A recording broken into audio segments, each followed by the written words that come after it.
Ayun, magandang araw, no? So, andito tayo sa Santa Clara State, dito sa Giginto, Bulacan, no? So, natawag tayo dito ni Sir Kiko Jose, dito sa Santa Clara State Subdivision, no? So, dito na tayo sa bahay nila, no? So, gagawa tayo rito ng Condura Tudor, side by side, no? Tara, samahan nyo kami dito. Tara, let's go. Dito na tayo sa loob ng bahay ni Sir Kiko Jose. Kasama natin si Teacher Skill, no? So, nakita niya na kagad ang leak, no? So, tara. So, saan po yung butas natin dyan, Teacher Skill? Yung pinagaon naman na. Condenser. Condenser dryer. Yan, o. So, yan. Diyan po siya nagka-problem. Doon po siya nagka-leak. So, yun, no? So, always preparing, no? So, helper tech natin si Algie Paldo, no? So, na-prepare na po niya lahat, no? Yung vacuum. Vacuum blower. Siyempre, for safety, kailangan alisin muna natin ang singaw ni R600 na Prion dahil flammable po yan.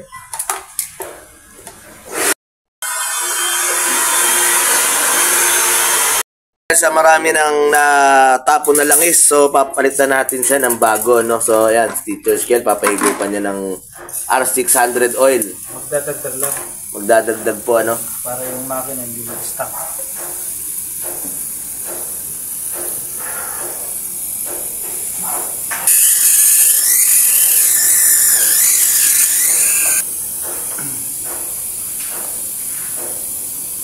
So, ayan.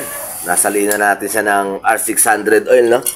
So, ayan, nagkakabit na siya ng access valve for flushing, no? So, bakit po, Teacher Skill, pina-flushing yung mga ganyan? Para maalis yung langis na pumasok, hindi pa para sa capillary. Yun. So, ayan, sinasalinan po niya ng 141B for flushing, no? So, standby po tayo kung paano po siya mag-flushing. Langis pa lang yan, ha? Batang 141 beer. So, ayan po, oh.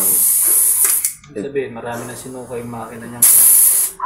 Kaya importante po ang flushing dahil langis po yan, no? Yung mga nawalang langis kanina kay compressor, kaya nagpalit tayo.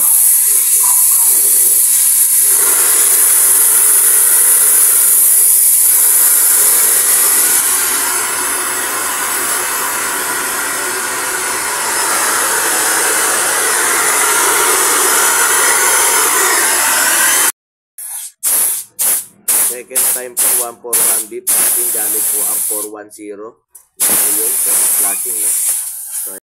So, papalitan po natin siya ng tanso dahil walang kakwenta-kwenta ang factory na ginawa ni Condura dito. Condura ba to? So, yan.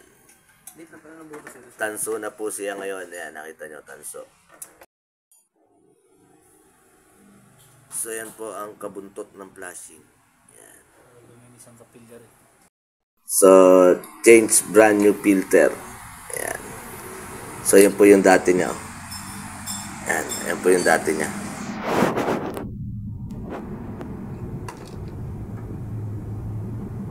Ito po yung standard reprocess, no? Kaya po malaki ang pagkakaiba namin sa iba.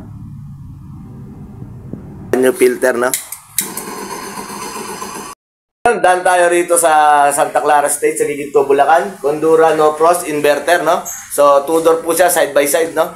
So, kakahugot lang po sa kanya. After 5 minutes, ay sasaksak po natin siya ulit, no? So, ayan, Tudor po yan, side by side. Condura. So, dan po tayo rito, Santa Clara State. Sa lahat po na magtitiwala at magtitiwala pa, kaya rin Bulacan Rep and Aircon, handa kami magserbisyo sa inyo kahit saan sulok pa sa Bulacan, no? Kahit sa Pampanga o Valenzuela, kaya namin kayong puntahan. So, sa mga client po namin na nagtatanong, bakit, ano ba ang pinagkaiba ng gawa namin sa gawa ng iba? Ang gawa ng iba, shortcut nila kami, standard process po tayo.